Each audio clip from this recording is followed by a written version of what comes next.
வணக்கம் நண்பர்களே. ஒரு ஆற்றங்கரையில் 10 பேர் நீச்சல் தெரியாமல் அடுத்த கரைக்கு போக முடியாமல் நின்று கொண்டிருந்தார்கள். அந்த வழியாக வந்த ஒருவன், நான் உங்கள் அனைவரையும் அக்கறைக்கு கொண்டு விடுகிறேன். ஆனால் அக்கறைக்கு போய்ச் சேர்ந்தவுடன் நீங்கள் ஆளுக்கு ₹1 வீதம் மொத்தம் ₹10 எனக்கு கொடுக்க வேண்டும் என்றான். அதற்கு அவர்களும் சம்மதித்தனர். எனவே அவன் ஒவ்வொருவராக கையை பிடித்து நீந்திக் கொண்டு கரை சேர்த்தான். ஒரு வழியாக 9 பேரை கரை சேர்த்து விட்டான். ஆனால் 10வது ஆளை பாதி ஆற்றுக்கு அழைத்துச் சென்ற போது திடீர்னு வெள்ளம் வந்துவிட்டது. அதனால் அந்த 10வது ஆள் இவன் கையை விட்டு நழுவி போக அந்த 10வது ஆளை வெள்ளம் அடித்துச் சென்று விட்டது. எப்படியோ அவன் மட்டும் நீச்சல் அடித்து தட்டு தடுமாறி மிகவும் கஷ்டப்பட்டு கரைக்கு வந்து சேர்ந்தான். மிகவும் பதட்டமாக அதிகமாக மூச்சு வாங்க வந்த அவனிடம் கரையில் இருந்த 9 பேரும் கேட்டனர், ஏன் இப்படி மூச்சு வாங்குகிறது? உங்களுக்கு ஏதும் ஆகிவிட்டதா என்று கேட்டனர். ஆனால் அவனோ அதே பதட்டத்துடன், நீங்கள் கொடுக்க வேண்டிய ₹10 ₹1 குறைந்து விட்டதே என்றான். நண்பர்களே, நாம் அறிய வேண்டியது ஒன்றுதான். அவன் அந்த வெள்ளத்திலிருந்து மீண்டு வந்ததை நினைத்து சந்தோஷப்படவில்லை. 9 உயிர்களை காப்பாற்றியதை பற்றியெல்லாம் அவன் கவலைப்படவில்லை. வெள்ளத்தில் அடித்துச் செல்லப்பட்ட அந்த ஒரு மனிதரை பற்றியும் அவன் நினைக்கவில்லை. அவனுடைய முழு கவனமும் கிடைக்காமல் போன அந்த ₹1 தான் இருந்தது. நம்முடைய வாழ்க்கையிலும் இப்படித்தான். நல்ல விஷயங்கள், உறவுகள், சந்தோஷங்கள் என்று எல்லாமே இருக்கின்றன.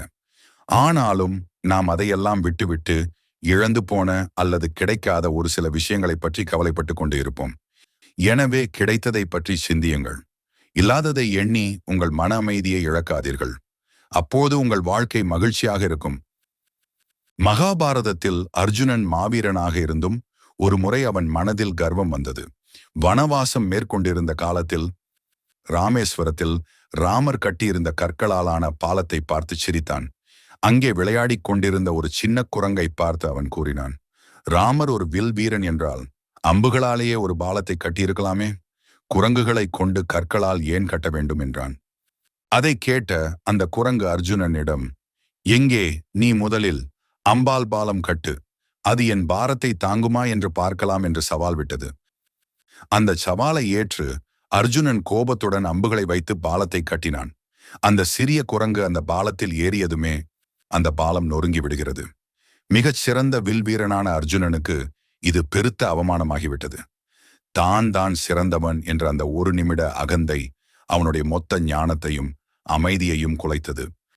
அந்த குரங்கு வேறு யாருமல்ல, அது ஸ்ரீ அனுமன் தான். அர்ஜுனன் கர்வத்தை உடைக்கவே இவ்வாறு செய்தார். நண்பர்களே, நாம் அறிய வேண்டியது இதுதான். தலையில் கனம் உள்ளவர்கள் யாருமே வாழ்வில் சரியாக இருக்க முடியாது. எவ்வளவு பெரியவர்களாக இருந்தாலும் அந்த கர்வம் ஒரு நாள் அவர்கள் நிம்மதியை பறித்துவிடும். வாழ்க்கையில் நாம் பெற்ற வெற்றிகளால் கர்வம் கொள்ளும் போது நம்முடைய அறிவுத்திறன் பாதிக்கப்படுகிறது. எனவே ஒருபோதும் கர்வம் கொள்ளாதீர்கள். ஒரு பெரிய செல்வந்தர் இருந்தார். சமூகத்தில் அவருக்கு நல்ல மதிப்பும் மரியாதையும் இருந்தது. ஆனாலும் நாட்கள் செல்ல செல்ல அந்த செல்வந்தருக்கு நிம்மதி குறைந்து கொண்டே சென்றது. அவருக்கு இரவில் நிம்மதியாக தூக்கம் வராமல் தவித்தார். அதற்கான காரணம், அவர் இந்த நிலைக்கு வர அவர் செய்த சில மோசமான நேர்மையற்ற செயல்கள் அவருடைய நிம்மதியை கெடுத்து அவரின் மனதில் ஒரு பாரமாக இருந்தது. ஒரு நாள் அவர் தன் மகனை அழைத்தார். மகனே, இந்த உலகில் நீ பெரிய மனிதனாக இந்த சொத்துக்களுடன் நிம்மதியாக வாழ ஒரு ரகசியத்தை சொல்கிறேன், கேள் என்றார். நீ எப்போதும் ஒரே ஒரு விஷயத்தை மட்டும் கவனமாக பாதுகாக்க வேண்டும். அதில் நீ உறுதியாக இருக்க வேண்டும். அதுதான் உனக்கு உண்மையான பலம் என்றார். அது என்ன அப்பா? பணமா, அதிகாரமா என்று மகன் கேட்டான். அவர் சிரித்துக்கொண்டே, இது அனைத்தும் நிரந்தரமில்லை மகனே. நீ எப்போதும் ஒரு உண்மையான மனசாட்சியுடன் இருக்க வேண்டும். அதைத்தான் நான் குறிப்பிடுகிறேன். நீ செய்யும் காரியங்கள் அனைத்தும் உன் மனசாட்சியின்படியே இருக்க வேண்டும். அதை நீ எக்காரணம் கொண்டும் தவிர்த்துவிடக் கூடாது என்றார். சிறிது நேரம் அமைதியாக இருந்த அவர் கண்களில் நீர் தழும்ப மகனிடம் கேட்டார், நீ உன்னுடைய நல்ல மனசாட்சியை எனக்கு கொடுப்பாயா? நீ உன் மனசாட்சியை எனக்கு கொடுத்தால் நான் சம்பாதித்த இந்த மொத்த சொத்துக்களையும் உன்னிடமே ஒப்படைத்து விடுகிறேன் என்றார். இதை கேட்ட மகன் அதிர்ச்சியில் உறைந்து போனான். அப்பா, நீங்கள் உலகில் உள்ள அனைத்து செல்வத்தையும் எனக்கு கொடுத்தாலும் நீங்கள் இழந்த அந்த உண்மையான மனசாட்சியை என்னால் உங்களுக்கு கொடுக்கவே முடியாது. மனசாட்சி என்பது ஒவ்வொருவருக்குமான தனிப்பட்ட சொத்து. அதை உருவாக்கவோ இன்னொருவருக்கு மாற்றிக் கொடுக்கவோ முடியாது என்றான். அதை கேட்ட அந்த செல்வந்தர் பொறுமையாக கூறினார், அதனால்தான் கூறினேன் மகனே, நான் என் மனசாட்சிக்கு விரோதமாக செய்த சில செயல்களால் இப்போது நிம்மதியின்றி தவிக்கிறேன். எனவே நீயாவது உன் மனசாட்சியின்படி நடந்து கொள். இல்லையென்றால் உலகின் எந்த செல்வமும் உனக்கு நிம்மதியை தராது என்றார். நண்பர்களே, பணம், பொருள், அதிகாரம் இவை எல்லாவற்றையும் விட மிகப்பெரிய செல்வம் உங்களுடைய மனசாட்சிதான். அது தூய்மையாக இருந்தால் மட்டுமே படுக்கையில் நிம்மதியாக தூங்க முடியும். ஒருவர் யாரை வேண்டுமானாலும் ஏமாற்றலாம், ஆனால் ஒருபோதும் தன்னுடைய மனசாட்சியை ஏமாற்ற முடியாது. ஏழை இளைஞன் ஒருவன் ஒரு சிறிய அலுவலகத்தில் வேலை பார்த்து வந்தான். ஒரு நாள் தெருவில் ஒரு துளையிட்ட பழங்கால நாணயத்தை கண்டெடுத்தான். துளையிட்ட நாணயம் அதிர்ஷ்டம் என்று நம்பி அதை பத்திரமாக பைக்குள் வைத்துக் கொண்டான். அடிக்கடி அதை தொட்டு பார்த்துக் கொள்வான். அவன் நம்பியது போலவே சில காலத்திலேயே அதிர்ஷ்டம் அவனை தேடி வர ஆரம்பித்தது. செல்வம் குவிந்தது. பணம், பதவி, புகழ் எல்லாம் வந்து சேர்ந்தன. அவன் தொட்டது எல்லாம் வெற்றிதான்.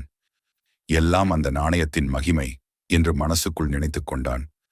பல வருடங்கள் கழித்து ஒரு நாள் அவனுக்கு அந்த நாணயத்தை எடுத்து பார்க்க வேண்டும் என்ற ஆசை வந்தது. எடுத்து பார்த்தால் அவனுக்கு அதிர்ச்சி. அந்த நாணயத்தில் துளையே இல்லை. அவன் குழப்பத்துடன் மனைவியிடம் கேட்டபோது மனைவி கூறினாள், உங்களுக்கு அந்த நாணயம் கிடைத்த அடுத்த நாளே அது எங்கேயோ விழுந்து தொலைந்து விட்டது. நீங்கள் வருத்தப்படுவீர்களே என்று நான் தான் வேறொரு நாணயத்தை எடுத்து பைக்குள் வைத்து விட்டேன் என்றாள். அவன் அப்போதுதான் சிந்திக்க ஆரம்பித்தான்.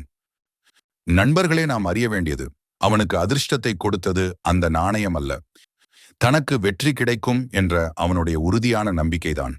நாம் முன்னேற நினைக்கிற போது நமக்கு வெளியிலிருந்து கிடைக்கின்ற ஒரு அதிர்ஷ்டத்தை விட நம்மீது வைக்கும் தன்னம்பிக்கைதான் நம்மை வெற்றி பாதைக்கு அழைத்துச் செல்லும். அதுதான் உண்மையான அதிர்ஷ்டம். இந்த பதிவு உங்களுக்கு பிடித்திருந்தால் லைக் செய்யுங்கள். உங்கள் நண்பர்களுக்கும் பகிருங்கள். நன்றி, வணக்கம்.